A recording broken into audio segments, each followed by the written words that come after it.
रामकृष्ण हरी।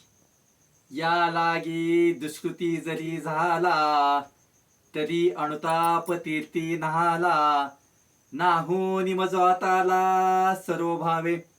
आज कार्तिक स्नानारंभ आहे। श्री गुरु ज्ञानोबराय सांगतात, देहाच्या शुद्धीकरता जसं बाह्य स्नान महत्वाचं आहे, तसं श्री गुरूंच्या ज्ञानरूप तीर्थामध्ये आपण जर स्नान केलं तर आपण शुद्ध होतो आणि आपण परमेश्वराच्या सानिध्यापर्यंत पोचतो। आणि म्हणून गुरूंच्या ज्ञानरूप तीर्थाचा कोणी अवहेर करू नये। गुरुजी मठामध्ये बसले होते आणि एक शिष्य बाहेर निघाला। गुरुजी म्हणाले, बाहेर जाऊ नकोस। शिष्याने गुरूंची आज्ञा ऐकली नाही।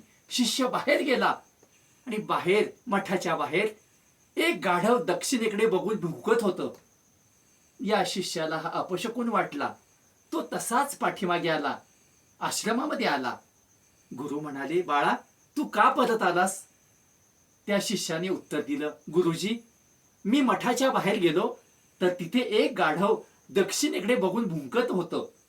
गाढव जर दक्षिणेकडे बघून भुंकत असेल तर तो अपशकुन आहे, म्हणून मी परत आलो। गुरुजी म्हणाले, अरे मूर्खा, तू गाढवाचं ऐकतोस पण गुरूंचं ऐकत नाहीस। या उदाहरणाचं तात्पर्य हेच आहे की आपण जर श्री गुरूंच्या ज्ञानरूप तीर्थामध्ये स्नान केलं तर आपण शुद्ध होतो आणि शुद्ध झाल्यानंतर परमेश्वरापर्यंत जाण्याचा आपला मार्ग मोकळा होतो।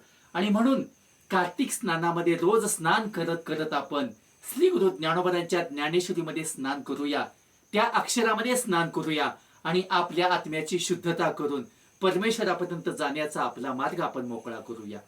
रामकृष्ण हरी।